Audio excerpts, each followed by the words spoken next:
If I were to describe Don't Look Up in a nutshell, it would be an analogy of modern day culture and our inability to hear and listen to scientific truth.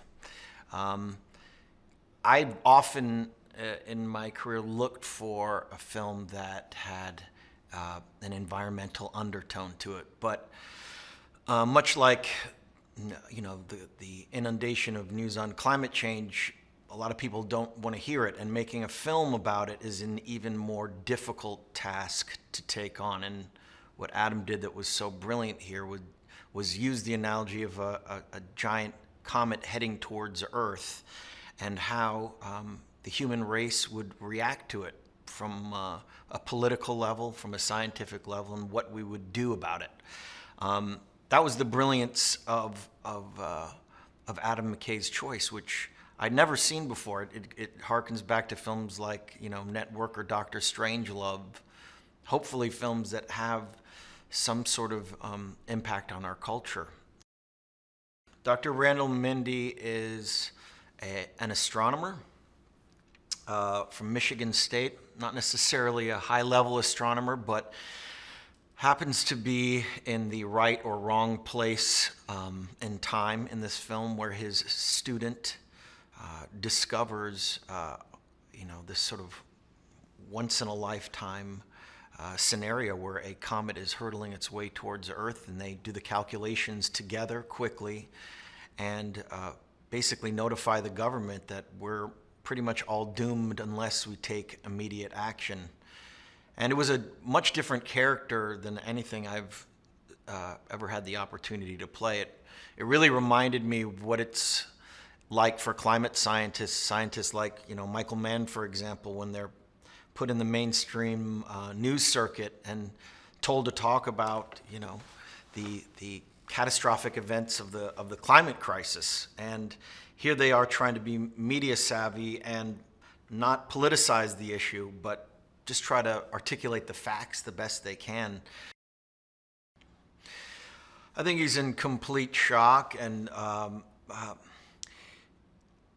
it's a very interesting scene because eventually they start to understand the magnitude of the problem, but it doesn't tie into their political agenda at the moment. And that's something that I think from a scientific perspective, he doesn't understand whatsoever. So they keep trying to re-articulate the probability of what's going to happen to humanity, and they keep changing the percentage of probability of the apocalypse. They're negotiating it, and to a scientist this just doesn't compute to him.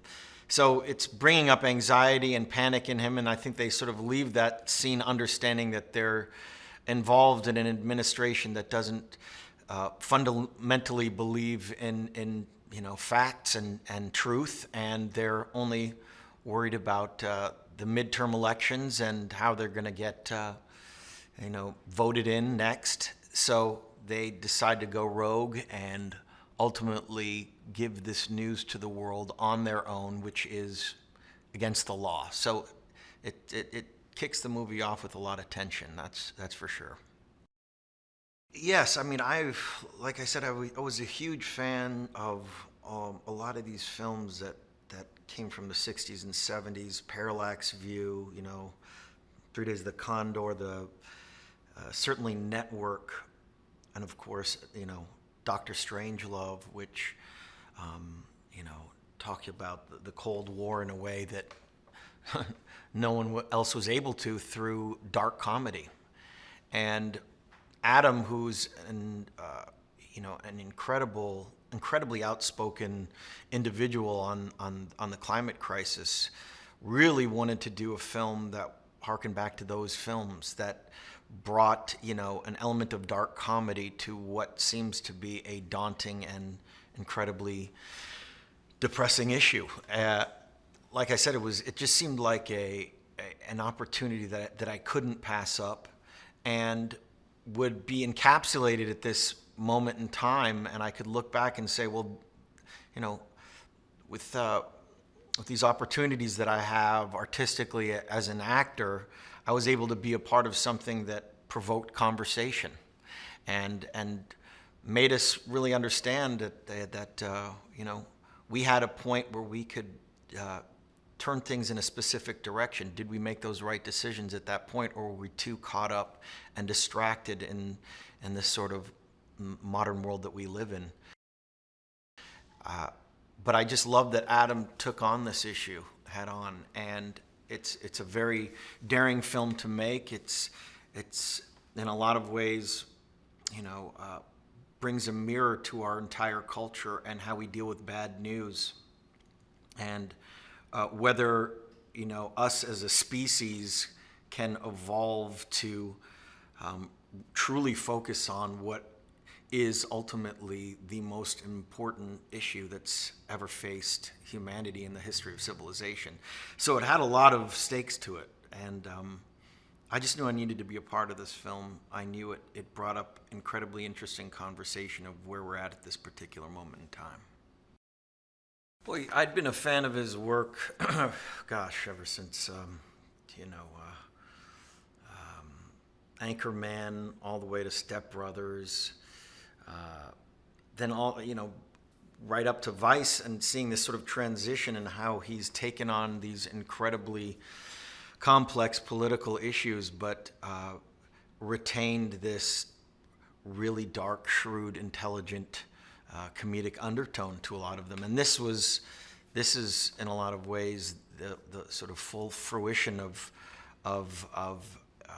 what he's been able to mend together thematically and tonally in movies. It's taking on, like I said, the biggest crisis that we've ever had to face with a sarcastic and really genuinely funny look at us as a species.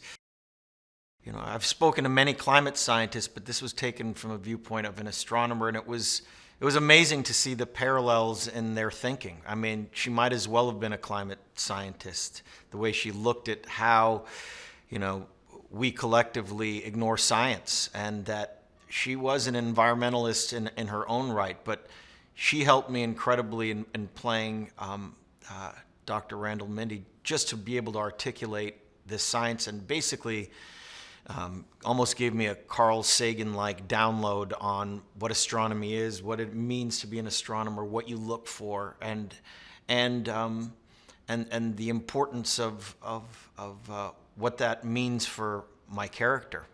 So we spoke a lot, and like I said, especially in COVID, a lot of my rehearsal and trying to articulate the science to her was done, over the phone, and she was probably one of the most helpful elements to my character that I could have imagined. Usually, as an actor, you're able to interact with a lot of different people, but due to the confinement of COVID, she was the main person that I spoke to.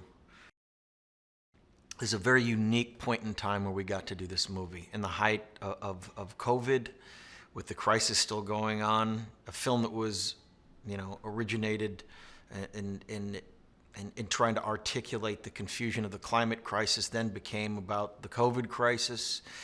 And it attracted a group of unbelievable actors that I got to work alongside. Everyone from, Jen to Meryl to Jonah Hill. I mean, the list goes on and on. Timothée Chalamet, Cate Blanchett, of course. So all of us sort of came together with an incredible excitement and real energy about wanting to tell this story. And Adam gave us this very interesting opportunity to really try anything.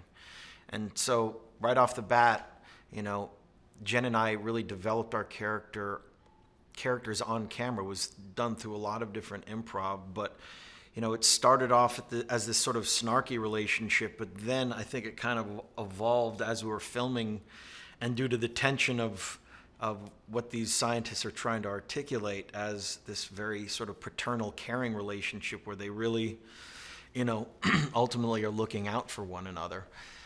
And getting to see Meryl and Jonah in the White House ignore this issue and divert it and talk about incredibly shallow things while we're trying to explain to them that the world is ending was genius. So there were so many different actors that just came in and were given free rein to really delve into their characters, and it was a set and an atmosphere where we kind of felt like anything goes. I think I'd always wanted to work with Jen as an actress. She's one of the most talented actors working today, and to have this sort of partnership with her, I'd known her beforehand, but playing both of these characters and being able to joke around constantly with her about the uncomfort of both of our characters, that was the main highlight to me. And her ability to improvise and be so in the moment at all times was amazing to witness. I had a great time working with her, and I had a great time watching her develop her character and develop the relationship between both of these people that are just trying their best. So yeah, it was just amazing to be reunited with both of them. Like I said, Meryl I haven't worked with since I was 18 years old, and she had this incredible monologue, and just to witness her sort of mastery as an actor was a real gift. And then, putting her in a room with Jonah Hill, who basically would go off the cuff and go in different directions as an improvisational actor, was sort of awe-inspiring. And they really nailed their characters, and they really portrayed them as completely unhinged, absolutely undependable leaders, which was a huge motivation for Jen and I for the rest of the film.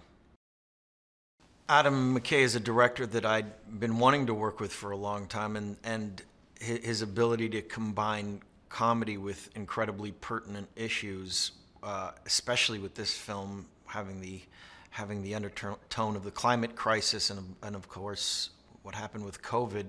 It was a unique opportunity to work with somebody that really allowed all of us as actors to really collaborate and improvise. And like I said, Adam's somebody that values everyone's opinion and allows you as an actor to take a scene in any direction that you see fit. And because of COVID, in a lot of ways, we got to only interact with him from a microphone that would sort of emanate in the different sequences that we were working in. And it was just reassuring that we had his voice of comedic genius and intellect as we were, taking these scenes in all kinds of different directions.